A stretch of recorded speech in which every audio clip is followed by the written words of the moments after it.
Well, good evening, everyone, and thank you for joining us on pafc.co.uk and the official Argyle YouTube channel.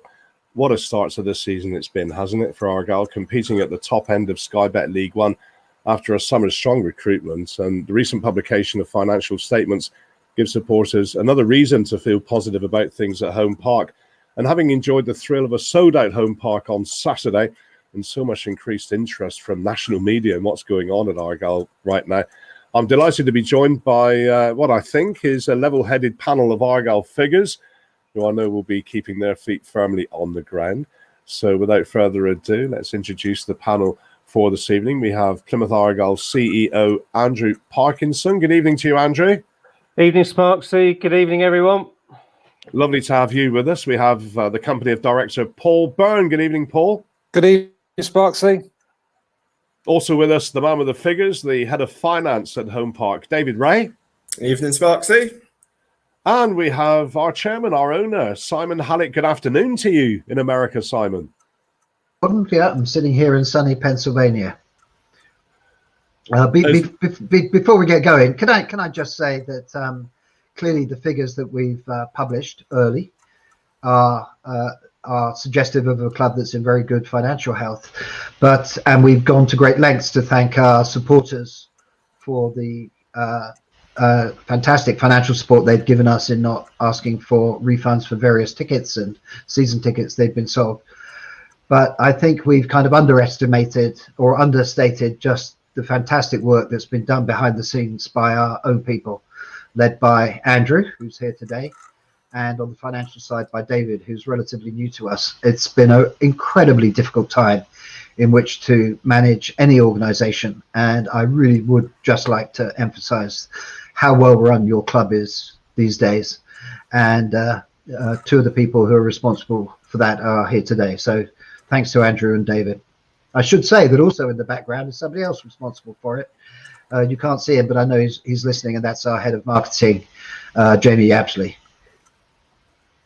That's great, Simon. Thank you very much indeed. Well, a great insight into Plymouth Argyle this evening, which I'm sure you'll all enjoy, and we have a chance for your questions as well. And given that this forum is specifically around finance, we're going to start with a short presentation from David on the recently published accounts. And David, hopefully you can help us cut through accountancy talk and give us a layman's understanding, please, of the financial health of the club. Thank you, Sparksy. I think this is the toughest part of the year for me, try and make accounting sound interesting for people, but I'm going to give it a go. So you may have seen the accounts published last week. I think we can be really pleased with the financial health of our club and the direction that we're heading in, both on and off the pitch. So I've prepared a few slides, which I'm going to work through with Paul here today, which Jamie's kindly sharing on the screen. So at risk of sounding a little bit like I'm giving a UK government coronavirus update, next slide, please, Jamie. So the first that I'd like to put out to the Green Army really is that we've weathered the storm of COVID, and a big thank you to you for your contributions in helping us do that. So the first slide that's on the screen here is a summary of our profit and loss statement. So I've just taken the income and expenditure. You might note that it says surplus and deficit rather than profit and loss. That's purely a reflection of the fact that funds aren't taken out of the football club. They remain in the club. So it's described as a surplus in this instance. So you may have seen in the accounts a profit was recorded, or a surplus of just short of £400,000. So that's against income of 9.8 million. An expenditure of 9.4 million. I think we can be really, really pleased with how in such challenging circumstances for all businesses around the world that we've managed to protect our club. And I think this represents a fantastic result, and it's a result of a lot of hard work from everybody, both inside and outside of the club. What I would note, though, is that it has been challenging, and it might look a bit odd that we've made a profit perhaps, but if you were to stretch the period back, that profit is for the financial year. Our financial year runs from July through to June. So in this instance, It was from July 2020 through to June 2021. And you're probably thinking, oh, well, the pandemic started in March. If you were to stretch the accounting period back a little bit and include back to March, we would have made a loss of approximately £500,000 over the course of the whole pandemic. So it has been a great challenge, but without some of the support, the precautions that were taken, that picture would have looked very, very different. And it gives us a great platform to build on. And we've already started doing so coming out of the pandemic. So if we could move on to the next slide, please, Jamie. Brilliant. Okay, so if we take a look down into those figures that were on the screen just there and try and think about where our money has come into the club during that financial year that was reported last week in the accounts and where the money's gone out, I've tried to summarize it there in a pie chart on the left-hand side of your screen. So the first thing I would note is, and it's with great thanks, as I've said already, the support of the Green Army has been huge. That's the season tickets, not taking the refunds on those, supporting us through purchases from the retail store, even though that the store at Home Park was closed, moving online and making purchases there, following Argyle through the iFollow streaming system last season. So you can see just on there, around a quarter of our income came from those three areas alone. Another one that's probably worth noting there, another portion of income, is the insurance policy, which we've spoken about before in the past. We had a policy which responded to notifiable diseases, was the term, and which coronavirus or COVID-19 fell under. And that policy had what would be called a maximum payout of £2.5 million. So we went through a process in the club to calculate what our losses were to put us back in the position we would have been in. And it was a huge effort for us. We worked very hard on making sure that the right figure was calculated, taking into account all of the different income streams that had been affected during the pandemic, and presented those to insurers. They made several payments on account, and then eventually we got to the position where they paid up to the maximum amount under that policy. And that's been, as you can see, it's a huge portion of that income during the period, and it's been a big help to us throughout these challenging times. The next portion that I'd mentioned is another big area. There is a grant which we received from the Premier League, which was paid down to clubs. That again was based on income that was lost. So we submitted some more calculations around, get the gates that we would have expected to have when we were back in first season back in League One, and a payment was made in respect of that to all of the clubs in League One and League Two. Finally, the furlough scheme also offered support directly related to COVID-19 during the tough time. I think it's also worth noting that we've made significant efforts to try and diversify our income. So I think we've spoken about it on the fans forums previously. I certainly noted it on the last fans forum that I joined. We are now a 365-day business, whether that's the retail store online or hospitality at Home Park. We're trying to think more innovatively about how we can generate income for the football club to make us a sustainable club in line with our stated aim. If you could move to the next slide, unless Paul wants to add anything on that one. No, that's good. Excellent, thanks. Moving on to where we spend our money. As a football club, as you would expect, the largest portion of our expenditure relates to the football area of the business. I would note there that portion doesn't only include the player wages, but also the travel costs associated with getting around the country to the various games and the medical costs associated with running the football side of the football club. But that represents the vast majority of our expenditure, and it did again during the previous financial year, so through to over the course of last season. The next thing that I wanted to point out here is the investment that we've made. So you may look at the accounts and think, oh, yes, okay, we've made a profit, but the expenditure has increased. There's a reason for that, and that's because we're trying to, just like we are on the pitch, we're trying to invest our funds as smartly as possible. So you'll have seen projects go out like Argyle TV, which has already been a tremendous success for us, but that required an element of that, an increase in expenditure in order to get it up and running. Similarly, we've made improvements to hospitality and investment in the academy as well, and that's to try and yield, to try and generate higher income in the longer term. There's another point around depreciation and amortization there, which has increased. I think there was a question that was sent in, so I'll try and respond to this now, actually. Why have administrative expenses increased? Well, a large portion of that is due to an increase in what's called depreciation. That's related to the completion of the Grandstand project. So this was the first year where we had the Grandstand fully operational, up and running, given that it had opened in, I think, around January 2020. Well, this year commenced in the summer of that calendar year and ran through for the full year. So we had a full year of what's called depreciation, which is you invest in the project or the capital up front, and then the value of the cost associated with that is spread over the course of the asset's life. So if it's, I don't know, the blinds that are in Home Park Stadium Hospitality Suite, for instance, that would be split over 5 years. So we'd see a portion of that cost in each of the financial years.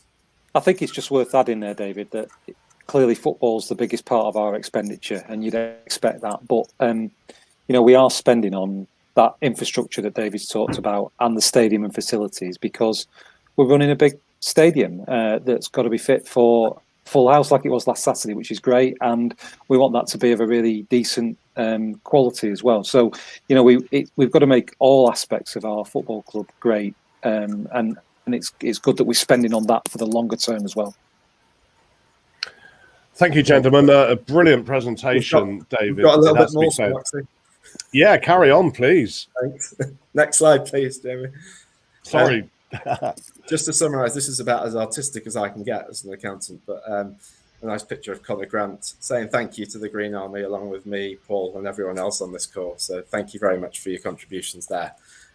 Just two more key messages that I want to get across, and they're quite brief but important. You might say, okay, if you take away the insurance and the Premier League grant, it might look like we are a long way from being sustainable, but that doesn't really tell the true story. I mean, it was an exceptional year last year, and those were one-off items of income which were intended to compensate us for the income that we'd missed out on. For instance, the supporters coming into the stadium, the shop not being open at Home Park, and so on. I think it'd be helpful just to share with you some budgeted figures that we're working towards this year in line with the transparent approach to dealing with our finances. So I've included two sets of figures here. There's the pre-COVID budget. So this was before we thought COVID, before we knew that COVID was going to have the impact that it would, that we prepared for last season, and then our budget that we prepared and have been working towards for this season. What I want to really show there is that if we look at it before the depreciation and amortization, because much of that cost relates to expenditure which we've already incurred, for instance, the investment in the Grandstand. But if we look at a very accountancy term there, EBITDA, or earnings before tax, depreciation and amortization, what you can see is that year on year, despite being able to channel more investment into the football side of the operation, what we've been able to do is close that EBITDA gap. So the numbers in brackets there represent negative figures. So we were at minus 1.1 million was the budget for last season. This season, we're working towards minus 0.7. And you might say, okay, that's still negative. But one, it represents a fantastic movement in the right direction towards getting that to zero in order to be sustainable, so that we have a football club which services itself financially. I would note that that figure of 700,000 negative doesn't include any fortune income. So when we say fortune income, we mean that's income from player generated from player transfers, cup progression. So not if you take the fact that we're playing at Sheffield Wednesday on Sunday and the fact that that's on television, all of that would be classed as fortune income and isn't factored into this scenario. So that's showing David, you the direction of travel. David, would you say it's fair to say that the club is still loss making? You know, Yes. the COVID environment has meant that we've generated a surplus, but the club is still loss making. But we're getting better all the time, and this year is a better position than last year. And every time anybody comes to the ground, every time they buy a season ticket, every time they buy a shirt, every time they log onto Argyle TV, they're helping us. And the more people that we get coming to the ground, and the more exciting it is for people, then that means that more people will engage with the club. And every time you're doing anything, whether commercial or coming to the ground, it's helping us get towards there. And every year we are getting closer and closer to that sustainability. You know, that's our goal.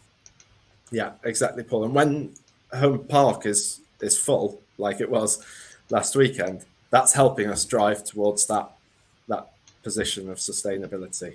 And the last thing that I would note is that those losses that you can see on the screen, so that loss for this year, for instance, you might have noted in the accounts, and I'll come on to this in a second, we do have sufficient cash reserves within the club to manage those losses in the short term as we move on that progression that Paul just referred to towards that sustainable enough income to service the expenditure. You can flick to the next slide, please, Jamie. Thank you. Yep. And we can move straight to the next one. So that cash balance that I've just referred to. So if you were to turn to what we call a balance sheet in the accounts there, you'll see cash at bank and in hand of around £6.7 million there. That's, so you might note that that's significantly more than it has been in previous years. And that's a large part due to the cautious approach that we took during the pandemic. So Simon kindly injected another £3.5 million of equity in the summer of 2020 to help us through the pandemic. And we've tried to protect that because that's there for the club to work with and invest appropriately in the longer term. So it's about working smartly, investing those funds smartly in order to generate a return into the future. I'd also stress, and I'm sure Simon would echo this, that the shareholders don't take any dividends. This cash is there for Plymouth Argyle Football Club and for the reasons that I've set out on the slide there, for investment in infrastructure projects, the operation of the club day to day, and many other projects that generate us a return and ultimately keep the club going year on year. Thank you. That's ideal. Yeah, thank you, David. And a great insight, isn't it, into what the figures mean for Argyle. And we'll move on, though, to questions that have been sent in by members of the Green Army. And I'll point out that we've been, once again, inundated with a lot of questions on various topics from supporters. So we've consolidated a few of them, stripped some of them that David mentioned have been in his presentation, focusing primarily on those relating to the recent accounts and how they look moving forward. And if you are with us on YouTube, do feel free to add any questions into the chat. And if we've got time before 8 o'clock, we'll try and get a few in at the end. Let's get some reaction from the chairman to the first question from Nigel Jackson, who says, Kieran Maguire of The Price of Football always has nice things to say about Argyle and how the club is run, and more importantly, how it's appreciated by the fans. But Nigel says, I wonder, what's the reaction from the chairman and CEOs at the clubs that we play against? Are they more likely to follow our lead in how finances are communicated, or do they view Plymouth Argyle as letting the side down by being so open and not relying on smoke and mirrors? And have we seen visionaries of others wanting to emulate those annoyances, upsetting the ways of the establishment, Simon? Well, that's a very kind question in many ways. Firstly, I don't get to meet many other chairmen or owners, because I'm mostly in the United States. But I'm in contact with a few, and I obviously meet them when I'm over. I don't think we're that unusual. I think that the high-profile problems that have been attendant on several clubs don't reflect what's really going on. Many clubs are well run. I mean, I like to think that we're better run than anybody. But there are a lot of clubs that are well run by people who care about sustainability and are busy working their way towards it. Having said that, sorry, the other thing I should add is that this idea that there's a kind of a club of clubs that would be opposed to this openness and transparency is kind of to misunderstand in some ways how the EFL works. All the clubs are different. All the clubs have different agendas, and there's no kind of unified view about how you should run your club. But so when I say other clubs have run well, they run well, but in different ways. Having said all that, we're going to run Argyle the way that we think is best for Argyle. And if there were some negative reaction, then we would put up with it. This is about Argyle and running Argyle in the best possible way. So, we don't benchmark ourselves particularly against other clubs. We benchmark ourselves against what our own vision and values and strategy document. It is lovely, though, to read and hear all the positivity, isn't it? Yeah, that's of course. Being talked about. Yeah, of course. Andrew, the next point I want to put to you, if I may, and it comes from Sam Powell and also Cameron Bright making a same point, saying that given the increasing crowds at Home Park, we look at Saturday's game, the sellout against Ipswich Town, has the timescale for sorting out the issues with the Grandstand upper tier become more urgent? Are there any updates regarding the proposed solutions? Yeah, sure. I mean, first of all, Saturday was fantastic. Sellout crowd. I think it was the highest crowd that we had since 2008. It's probably a combination of reasons for that. Playing great football, near the top of the table, but also I think we're putting on a better product as well for everyone. So we're getting people in earlier, more families, etc. And since the beginning of the season, I think we've been very conscious that the upper Mayflower. There's a few issues that do need addressing. We would normally have a capacity there if everything worked for about 2,300, and we went to the Safety Advisory Group, otherwise known as the SAG Group of the City Council, and we put a sort of a limit to that number of 50% of the upper grandstand, and that was to make sure that the comfort that fans would have, supporters would have in that upper Mayflower, which includes the concourses, the facilities, etc., could be maximised. Now, clearly, we want to get to a position that we can increase that more and more. So we've been working with the Safety Advisory Group to increase that. We had a further 175 seats were allowed as part of that last game. And we're pretty confident that we can probably get to about, towards another 200 or 300 being over the course of this season being allowed in that area. So that's the kind of immediate. But from a longer term perspective, I think, first of all, putting into context what I said about, the highest gate that we've had for many, many years, we also have to think about how do we develop that for the future. So we have got a consultant that's been working with us over a few weeks now, a couple of months, in fact, and we're working at different solutions that we may be able to look at. You've got to remember, it's a redeveloped stand. It's not a new stand. So we're always going to have limitations with that. But I think over the course of the next few months, we'll be able to come up with some solutions, which then will need to be tested and then costed, of course. And so if we were to then engage in doing things, it would be obviously with any building works would be over the course of the close season. So there is a lot of ongoing activity. We're in a good spot to move things forward, both in the short term, but we also have something in place to look at it from a long-term perspective too. I'd like to follow up, if I may, and I'm bearing in mind points and questions raised by Rob Bowden to our broadcast this evening and Martin Wadden, who say, they're really happy with a positive update regarding the club's financial position, but they both ask, is there a timescale on phase 2 and filling in the corners after the great attendances so far this season. And also ask, will this involve increased conferencing and hospitality spaces, Andrew? I think what we're very conscious of is looking at the ground. Obviously the grandstand itself was one specific project at a specific time. It had a great need to be able to do something if you like, redevelop the old stand. It was in great need of redevelopment. So that was very specific, but we need to look at everything now from a longer term perspective, if you like, a master plan, which would look at all the area around the grandstand and all around the areas. And we have to think about, yes, corners, but also have we got the right size of retail store? My light's gone out anyway. It's nothing to do with the financing, by the way. So yeah, have we got the right size of retail store?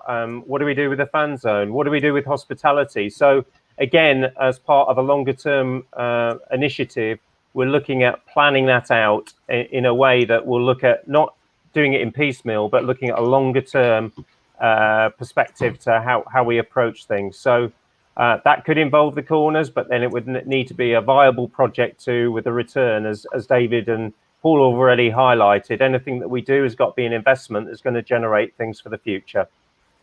You reminded me to mention as well that those that were at Home Park last night would have seen the full effects of the brand new floodlights for the very first time. So well done, Andrew. Perhaps one or two spare bulbs in your office, and maybe a point or two that we could follow on from that. And Paul, I'd like to bring you in here, because this from David Searle, also Matthew Pinney and Graham Clark, who mentioned the size of the crowds and a very positive message coming from the finances. Does it mean an increased player budget, Paul, for next season, or is that money already earmarked for other measures like ground improvement?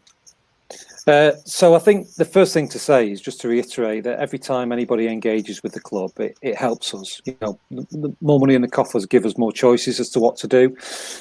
If you're buying a ticket and coming along, if you're logging onto Argyle TV, if you are buying a shirt, if you're coming along to hospitality, all the club sponsors, all that really helps. And the more that we can get that support from people who come to the ground and who watch us remotely is fantastic. And the more activity that happens in that way, the more money that we've got. Now, I think, as we've already said, we want to invest in all parts of the club. We want to be really great at everything, but we've got to be sustainable as well. We don't want to be making reckless gambles, and we don't want to be throwing all our money away and then suddenly being left in a difficult financial position. We want to be a sustainable club in every way.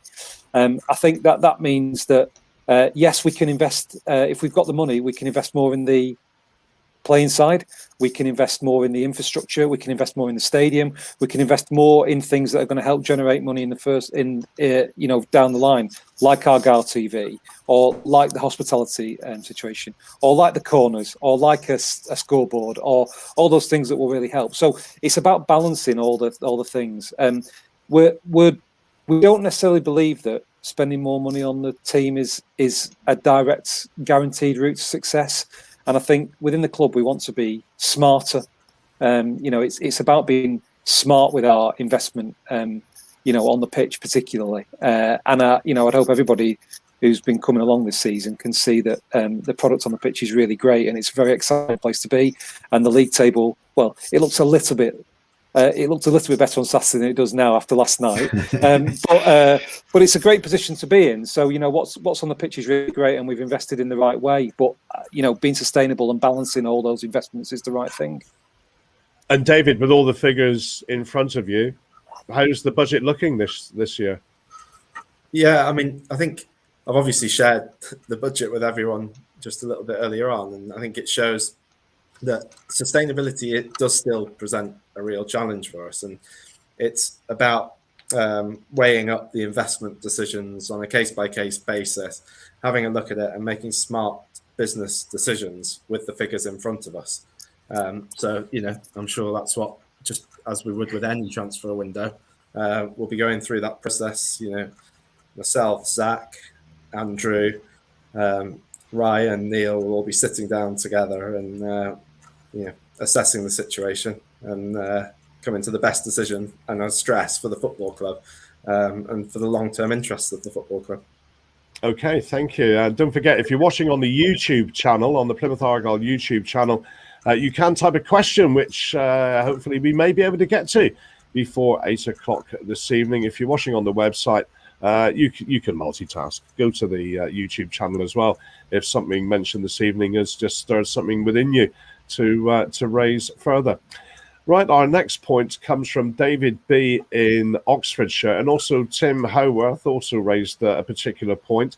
In previous communications, there's been talk of looking to find a training complex that would offer the opportunity of a training base for all our teams to use, but located solely at one single site. Is this still a goal for the club?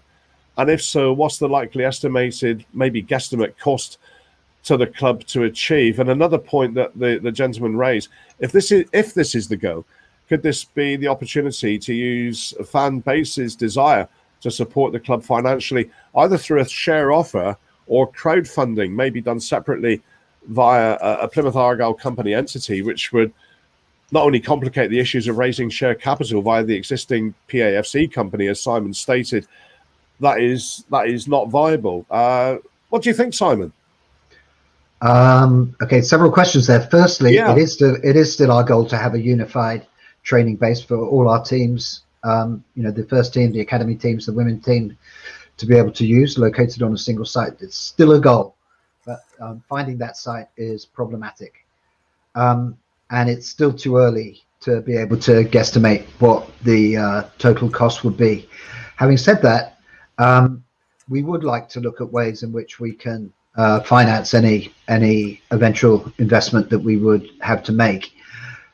But that wasn't the entire reason behind my stated desire to have a share issue. That was partly about raising money, but it was much more about finding ways for fans to engage with the club, to feel part of the club. It wasn't, and I should add again that I've been very clear that it wasn't about giving fans a role in decision making. But it was about participating, and frankly, I look forward to having Home Park full of thousands of fans, having an annual general meeting, and having a party afterwards. So it was a kind of rather romantic idea. It wasn't driven by money; it was driven by having a club in which everybody felt they were participating or had the opportunity to participate. I spent a lot of time investigating ways in which that could be done. Issuing shares is highly regulated, as it should be. And the platforms that exist to enable you to do it in a reasonably efficient, cost-effective, not time-consuming way were reluctant to do it on the kind of scale that I wanted. They're more about providing investment opportunities to wide numbers of people with fairly high minimums. My rather dreamlike goal was to have somebody who wanted to invest 50 quid buying a single share in the club, and the minimums were somewhere between 500,000 and £1,000, which I felt was too high and would restrict the participation that I wanted to achieve. So it turned out not to be viable. And we've said that we were looking at other ways, which I think I'll let Andrew talk a bit about, if that's okay, Andrew. Yeah, couple of things there. First of all, to add to the conversation around the academy, I mean, for our long-term sustainability, I think finding a single site for the academy is a very important task for us. So just to highlight to everybody that's watching, really, is that at the moment we have a lot of the age groups that are playing both in Devon and Cornwall all over the place, really, and so that means time is spent traveling and time is not being spent training, etc. So we need to get that right, and if possible, get to a single site. Difficulty is, Simon has said, is finding finding the land first of all, and then secondly, we then have to look at how that might be financed, and what the cost might be for that. Now, obviously, as the question highlights, there are different ways of doing it, but there's also funding that can be taken as well from grants, etc. So from Sport England and so on. So if we have the right concept, the right business plan, if you like, then it won't necessarily all be down to the club to be able to have to finance that.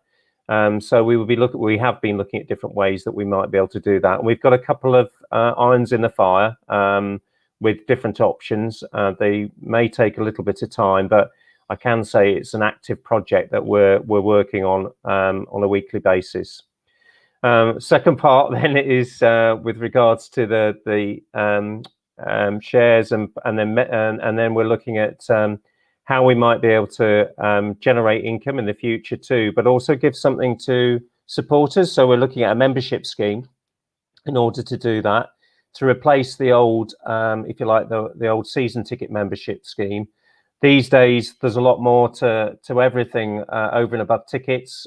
We have fans that aren't able to come, get to the game. We have fans worldwide, etc. So a membership scheme that encompasses everybody, but also a membership scheme where people can contribute. So we've seen, for example, with the Big Green Lottery, how people want to contribute to the academy as an example, and that is the key funding. The key amount of money that goes to funding goes to the academy as part of that BGL. So we want to be able to do something which is a lot bigger, but is in a way that is really around all the activities that perhaps we've highlighted in terms of investment for the future, and having a membership scheme that is tailored towards that will be one of the approaches that we'll be taking.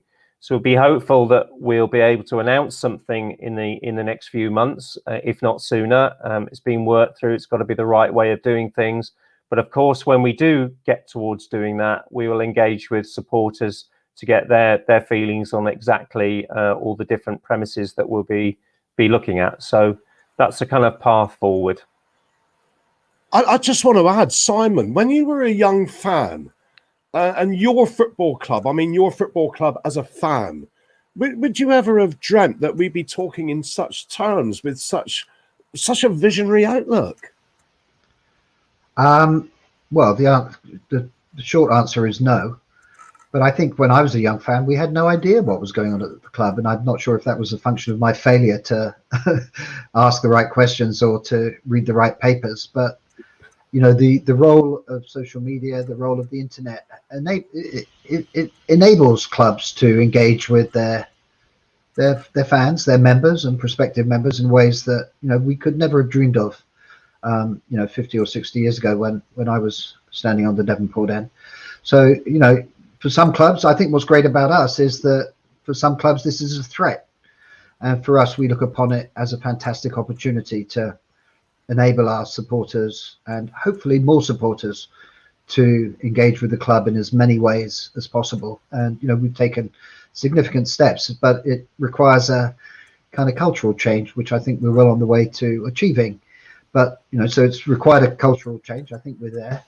And it's required, goods, services, products. We've got Argyle TV. We've got, the app.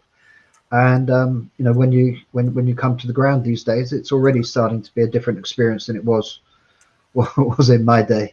So, yeah, I think it's fantastic. And but short answer is no. It's a very different world we live in today, but it's one with great opportunities for Argyle, not threats. David, I'm going to challenge you to some more number crunching now, if that's okay, because Philip Bayliss has sent a question in. He does. What's the average crowd figure that the club based this year's budget on, David? And this is interesting. How much is each ticket sale worth as an average? Thanks, Boxy. I thought you were going to ask me to calculate how much energy I was saving by turning the lights off in Andrew's office. That in a moment.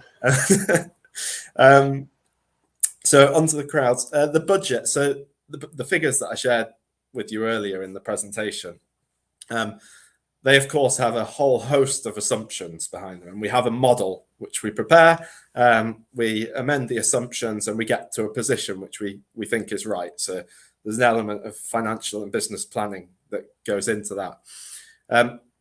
In this year's budget, so we budgeted based on a crowd of 11,500 on average. Of course, that goes up and down. So, if you take a a Tuesday night game, we would naturally expect the crowd to be a little bit lower. So we reflect that in our assumptions that go into this model, which is basically just a big calculator which spits out the financial statement at the end of it, and we can do, we can change the assumptions, see what the impact is. So we might change it to 12,000, see what it does to the figures. But I mean, as I'm sure you can imagine, if you increase the expected attendance, that generates a higher number, more, so it closes that gap, that loss that we saw in the budget. And it's not just the ticket, Sparksy. Obviously, that depends on whether it's an adult ticket or a junior ticket and so on. But it's the associated spend that somebody coming to Home Park and enjoying the match, who goes into the shop or, buys a drink at one of the concessions.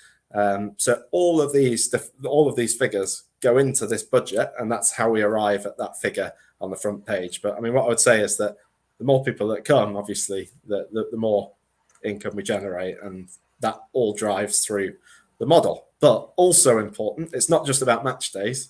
That model also includes all of the non-match day income that we're generating. I mean, I've seen, I think there was an event with Frank Bruno on the other night in the Grandstand, and all of those events, they're also factored into the model. So it's a big calculator in Excel with a load of assumptions, and it basically gives us a good idea what the financial position looks like. Let's get a plug in. An evening with Peter Shilton coming up very soon as well at Home Park. Check the details on the Argyle website. Andrew, I'd like to put the next point to you. It's something that's been in the news a lot recently at various clubs. And the point comes from Steve Hilder, who says, has there been any discussion on safe standing areas? Short answer to that is yes, there has been. All the EFL clubs and Premier League clubs have been engaged on their views on safe standing. I think from our perspective, I think we support choice, and we generally support as well having standing areas. At some point, we would want to engage with supporters to get feelings, etc., about how many, where they might be, etc. But generally, we are supportive. You will have probably heard that there are some clubs that have been called, what they're called is early adopters, who'll be taking up safe standing trials, as it were, pilots in January. And we were given the opportunity to do that. But given that the communication on that was pretty much early October, we made the decision that it was, that timeline was really, really tight for a couple of reasons. One is if and when we do put, or when we put safe standing in, because I think it will be a when, we've already sold season tickets in those areas. So that would be a complication. And the second thing is that it would have proven very costly in the short term. So by that, I mean, in any trial, we would have to provide the same number of safe standing areas or seats, if you like, both in the home end and the away end. And clearly, most games, we don't have a big away following. So that would be a lot of money probably wasted for a very short trial. So we'll see how the pilots go. In the meantime, I think obviously we will look to engage with fans. I think the pilots, I'm hoping, will be very successful. And we'll look at the areas, and we have been considering areas that might be most appropriate. I mean, obviously, as I mentioned right at the start, I think it is about choice. There are those who would like to stand and talk about it being a great atmosphere with more standing, etc. But equally, I think we're also very aware there's a lot of people that want to sit too. So getting in the right area and doing it properly is the way we'll do it. If that answer has excited you as you're watching this broadcast, maybe other things that has triggered something in your mind, I think I'll do one more, just push for any questions you want to put on the YouTube channel.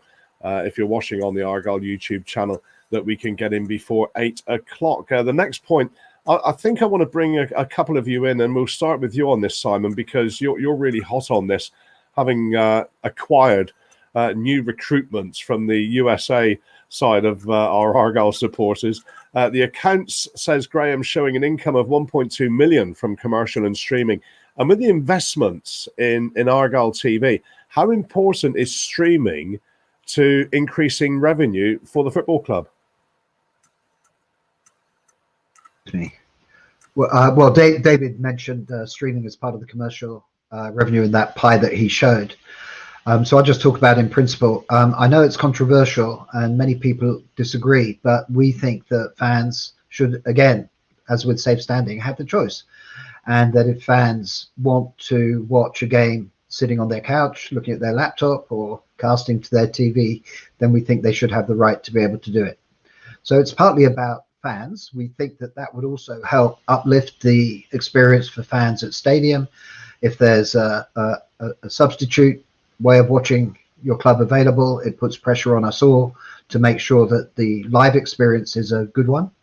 And indeed, that's been the experience from the Premier League. You can watch Premier League games live, especially if you're overseas, admittedly.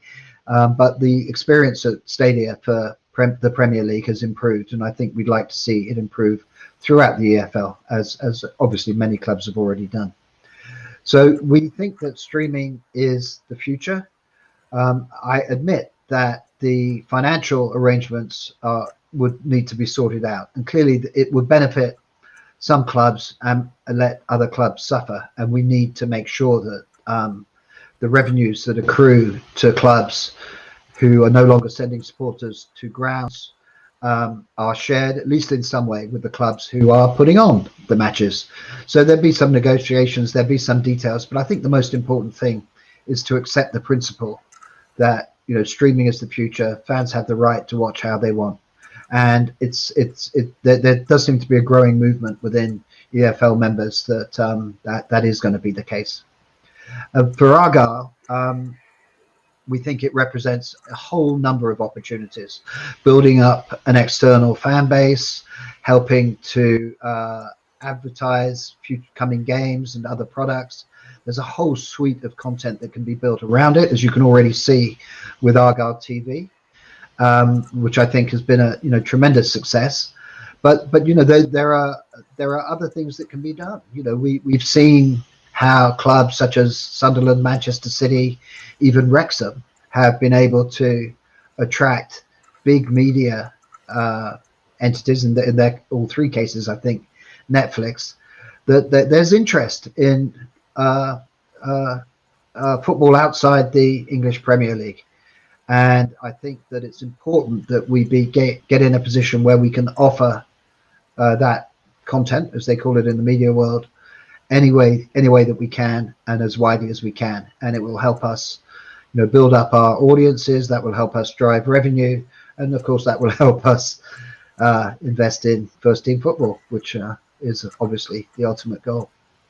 Can we, Paul, expand on that, because the commercial possibilities come into play here as to what could be available? Sure, yeah, and it's very important to us, but it's worth saying it's just one string to our bow, really. There's lots of other opportunities for us commercially, and the trick is really having a great experience for people, whether you come to the ground, whether you visit the club shop, whether you log on to Argyle TV, whether you're a sponsor who comes, whether you come to hospitality, all those things, if they're great experiences, they all help drive the commercial agenda. So sure, streaming's important, and like Simon says, it's something that we want to happen more. But there are other things that are equally as important to us. The commercial part of our income, as you can see, is 1.2 million. It is important to us overall. And remember, every penny that comes into the club gets reinvested back into the club, in infrastructure, in first team football, in academy development, all those things. Every time a pound, I know it's a pound note there, showing me age. Every time a pound coin comes into the club, it gets spent on the club. So every part of our commercial agenda is important, and our Argyle TV is no different as part of that. I think there's a broader point too, Sparksy, which is about all the digital platforms that we have. We have to be able to get as much engagement as we can for young and old. We have different demographics that we need to appeal to, who engage with in different ways to perhaps we were used to, and social media, apps, websites, all of these mediums are really important in how we try and connect. So I think we have to look at a whole suite, not just Argyle TV, not just streaming, but every way that we connect, because that's got to be our long-term goal, and for the future of the club as well. I want to ask Simon, because I don't want to invite a backslapping opportunity for your colleagues at the football club here, but when you're watching the games in America with your American Argyle supporting friends, how do you receive the broadcast? I mean, do you look at it and think, I wish we had one of those spider cams on those pulleys going across the overhead stadium to get a view down on the pitch? How do you watch? Well, I watch on Argyle TV, previously on iFollow. Before I just answer your question directly, let me just say, it's our belief that streaming is not at the expense of the live event. That streaming helps advertise the product, helps advertise football, helps advertise Argyle football and EFL football, and thus drive greater attendances. And that's been the experience in other forms of sport and entertainment. So, football is a little bit behind, I think, in embracing streaming. How I watch it, I watch on Argyle TV. I watch on two screens. On one screen, I have Argyle TV. On the other, I have a Zoom room with 12 or 15 people that I've got to know but have rarely met over the last 18 months. And I think we occasionally have a guest from you, Gordon. So we did before you could go to the game. It's been fantastic. Yeah. It's not a huge audience, but it's a sign of what can be done. It brings people together. Football is a great thing it divides Argyle fans from Exeter fans, of course, but it brings people together. And, I've just been thrilled. It's been wonderful for me. I feel like I've got a dozen new mates, even if I've never met any of them. And, touch wood, hopefully we'll be able to meet up and, watch a game in real life sometime in the next 6 months or so. It's been fantastic. It is funny watching you eat your cornflakes as you're watching an afternoon game. Now, as you well know, eating on screen gets a yellow card. Yes, that is very true, and a fine as well, which obviously will be put into the accounts. So, talking of which, maybe Paul, you'd like to address this one. The accounts says Graham showing a transfer income for the season of £59,000, which was over £1 million less than the previous season. How important is transfer income on the path towards sustainability? Okay, I thought you were going to ask me about my breakfast habits. I was obviously going to tell you that I eat a patty for breakfast, but I think the question of transfer income. The question of transfer income. I think the thing is, it's not something that we rely upon. It's something that's volatile. You can't guarantee it.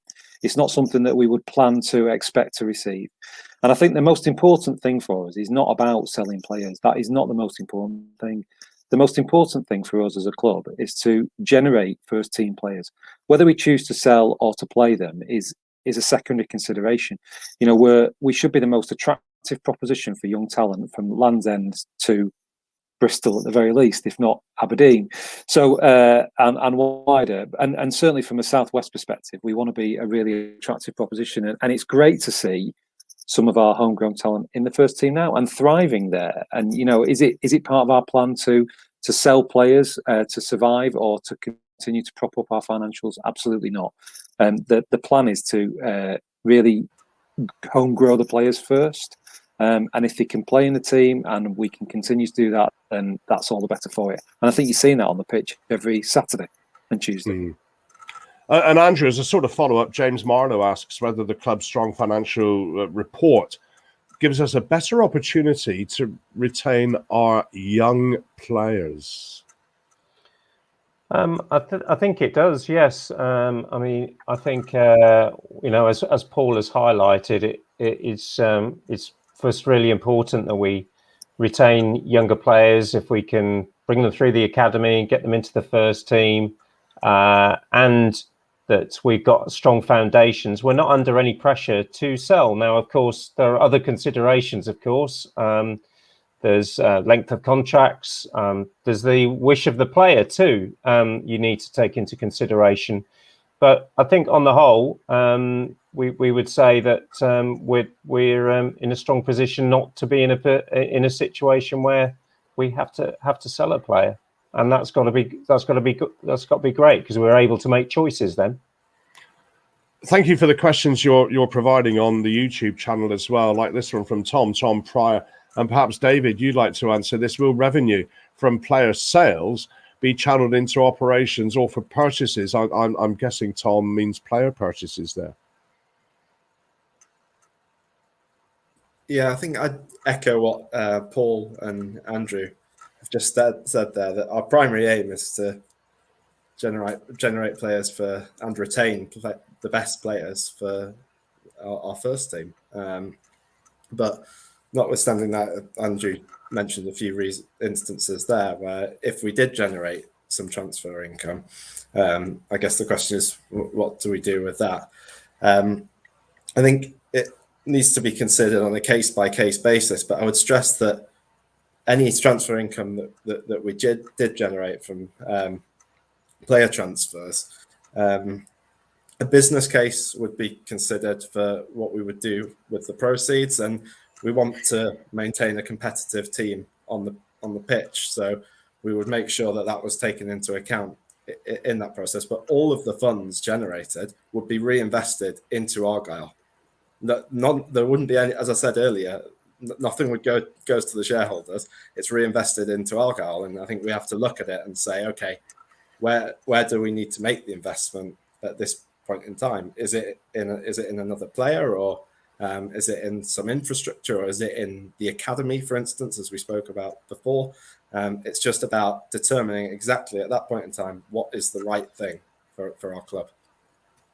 Another question from the YouTube channel. This comes from Jim Singh, who says, should the club be promoted at the end of the season?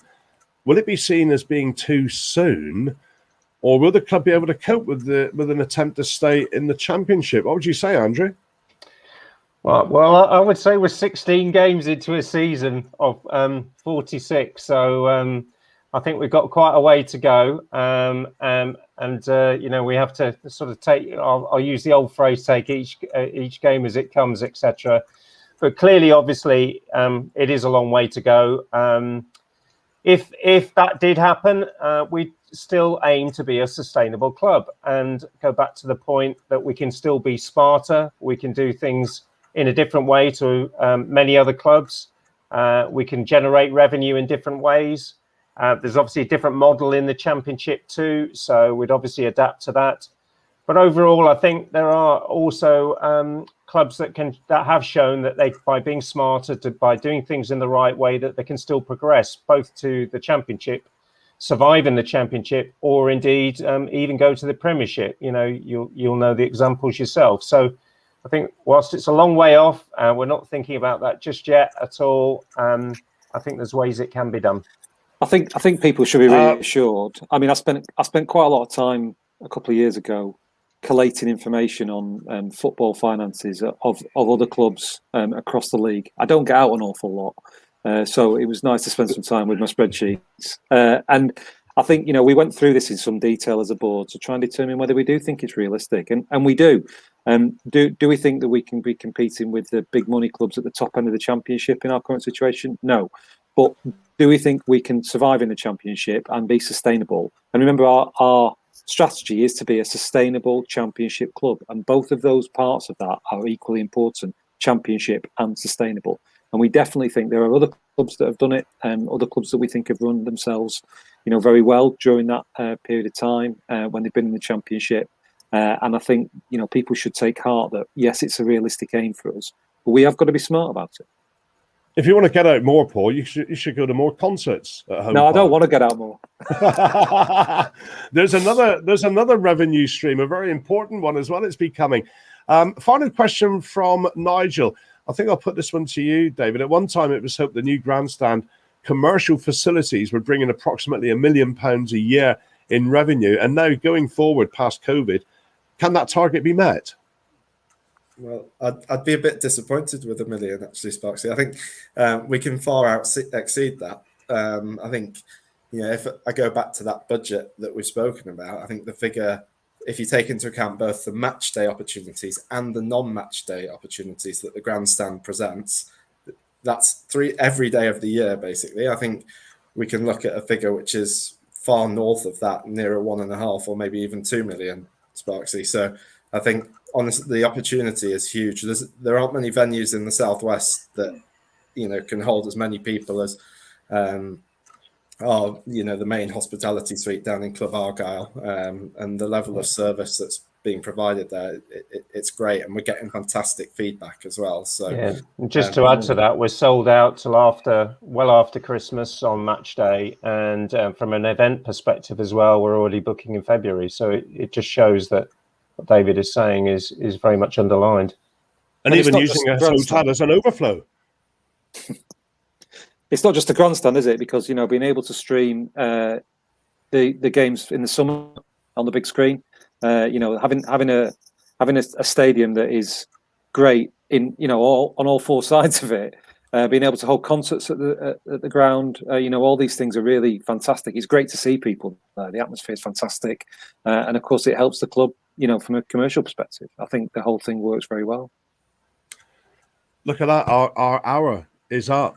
It's time for us to digest now all the facts and figures. Thank you, our panel, for giving up your time to chat with us tonight. I'm sure we can all agree, very exciting time to be involved in Plymouth Argyle, and the forum remains available to watch in its entirety on the Argyle YouTube channel. If you missed any part of it or you want to recommend it to some friends, please do. And we look forward to the next one. Until then, thank you for your support, and we'll see you next time on the Fans Forum. Thanks, Gordon. Thanks, everybody. Thank you. See you next time.